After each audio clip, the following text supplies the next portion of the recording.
your belief systems were handed to you by your parents and by your grandparents, and they were pretty much embedded by the time you were 10 years old. So there's some beliefs that you didn't even have a chance to develop for your own. You just are living them out. You inherited them. You inherit the belief system know it, and didn't unconsciously inherited them. And so the good news is you get to choose to the belief systems you like, and then you get to divorce. I'm gonna say divorce because that's a strong word. We all know what separation looks like when you say divorce.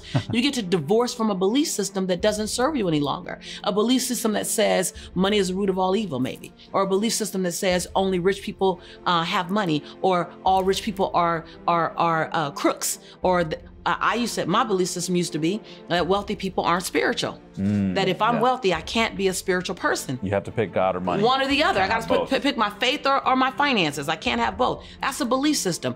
And I invite you to divorce it because it's not the case. I have both. And I live in both quite well. I use my money for good in the world. And the more money you have, the more good you'll do if you're a good person. So money makes you more of who you are. So you will only be more of who you are with money. And so number one, understand your belief systems. I have this program where I look at your money blueprint and I help you look at your money blueprint. And I ask you questions. How was money in your household? Was it the source of argument, the source of contention and divisiveness? Because if so, you don't want money to divide you and your family. So you might not want to have money around, or you want too much because you don't want to be divided. You don't want to be judged, right, or whatever. Or did it keep your parents away? Like, what was your relationship to money as a child? Because that's fueling you. That has an unconscious influence over you now. A filter of how you see everything. Exactly. And you want to bring from the unconscious to the conscious. You might not be listening to it, but you definitely don't want it to have any unconscious power over you. So that's number one. Be aware of your money blueprint. How is money related to in your community? How is it related to in your house? What did you think about money? How is your faith attached to it? I used to think that literally in order to be like Sister Brown, who was like the most godly woman in my church when I was a teenager, she was amazing. But we also have fundraisers for Sister Brown. When you get impatient about your dream, it's only because you're comparing your dream and your journey to somebody else's journey. Yes. It's only because, and Benjamin Franklin says, comparison is and will always be the thief of all your joy. Wow. So don't look left, don't look left, don't look right, just look straight ahead. People always say, Lisa, how'd you do it? I wasn't looking left and right. I wasn't keeping notes on what Tony was doing or what Jack was doing. I love them, but I'm busy. I'm busy building my dreams. I'll stop and have dinner with you. I'll stop and bump elbows with you, but I'm not gonna compare my life, my joy, my success, and what's my divine right to yours. Nor am I gonna minimize my light or my brightness for anyone as well. So the other thing in going to wealth is you gotta let your entire light shine. You can't halfway live in shine and shade. You can't halfway live in shine and shade. You can't dim your light so that you're palatable to other people. You can't turn your light down to make sure everyone can understand you, handle you, embrace you. You can't do that. You're robbing everyone who needs your light from your light. So abundance can't come to you because you're trying to temper your light based on what other people think. I did that for years, Omar. Years. I walk in the room, I go, okay, how much of me can they handle? And I never walked in the room to take over the room. No. I walked in the room to be in the room. But many times, not all of me was in the room. Because I'm nervous for everyone else in the room. Can they handle it? And so a part of walking to financial abundance is owning and operating in your full light. Doesn't mean you'll get it all right. But even do your wrong, run into the wall in your light. Get back up in your light. Stagger back up in your light. Forgive in your light. Love, even with a broken heart, and then love again in your light. Your light is never, that light right there, that light, it's never negotiable. Because that light never ever belonged to you. Your light has never belonged to you. Your light belongs to the people who are going to cross your path. And as long as you hold it to yourself, you're operating in scarcity, even your light. Most people think it's about money, it's about possession. Right. It's also about your light. And so what you've seen in me, anyone who follows me, anyone who likes or loves me or tolerates me. Millions of people. Amen, I'm grateful. What you've seen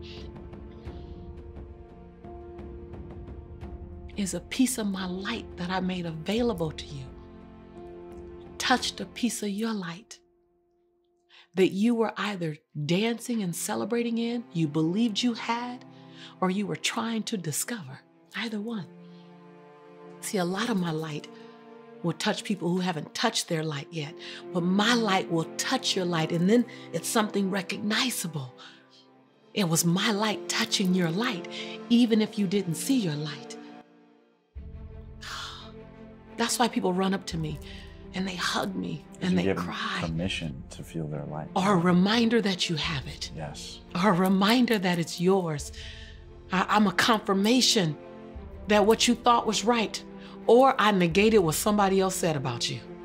Or even what you might be saying about your own self. Light does that. Only light does that. So when you talk about financial wealth and financial mindset, it's understanding the value you bring and knowing that your fee does not equal your value. Your fee does not equal your value. Your annual salary does not equal your value. Yes. That those two don't equal. That's just a form of compensation for who you are. Your value is high. This is just what's being exchanged in the moment. Yes. So I do as many free events as I do for fee events, because that fee of nothing does not equal my value. Now, before, when I never got paid, I would be offended when someone says, we only got $500, because I made it equal my value. Right, yeah. And so your road to financial abundance is to make money mean what money means and to not mistake it to mean something else. Money doesn't mean your value. Money is an energy exchange. Money is a tool member. Money is a team member, and money is a tool. It's a tool. When people say that they don't believe in the law of attraction, or they don't believe in the power of the word, that's just saying, that's like saying, I don't believe that water's wet. It doesn't change the fact that water's wet. You don't have to like it. And a lot of times when people don't believe in it, it's because they're not speaking the life they want to speak into their life. Yeah. See, when you feel a victim to your life, you don't want to say you spoke it.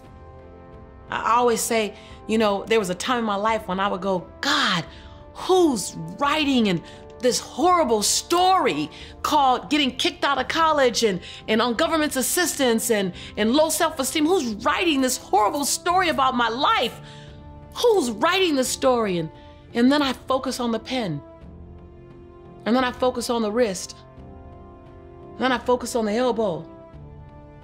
And then I focus on the shoulder. And then I go, oh damn, that's my hand holding that pen, writing that story. That's the law of attraction. It doesn't mean that everything that's happened to you, that you made it happen. Now you think you're too powerful. That's where the dissension occurs. There's some things that we don't know why they happen. A child getting cancer, I don't know why it happened. But what I do know is that if a child got cancer around me, I can navigate the energy that I have going through the experience. Yes. That if I were crippled all of a sudden, a car accident tomorrow, yes, I choose how much joy I have the day I get out of the hospital. That's what we have power over. That your circumstance might be influenced and will be influenced by others, but your mind is never available to anybody else but you. So the law of attraction is what you think about, you bring about. What you think about, you bring about. That your life is a physical manifestation of the conversation going on in your head. And if you want to see more, then think more. You want to play bigger, think bigger. Now here's the gap. Here's where the secret left off from a secret teacher. Words plus action equals manifestation. Most people thought thoughts equals manifestation. And then they said, that's why people refuted it. It doesn't work. Oh, no, it works. We just didn't have time. It was a 51-minute show. So if we had another 51 minutes, I would have put it on action. Thoughts plus action equals manifestation. There's no way you can't get what you want if you think about it and you make it detailed. And as a child, they used to say, oh, the devil's in the detail. No, the angel's in the details. The results are in the details. You think about it, you write it out, you focus on it, you speak it out, you get someone to hold you accountable to it, and you get in radical action, transformation has to occur.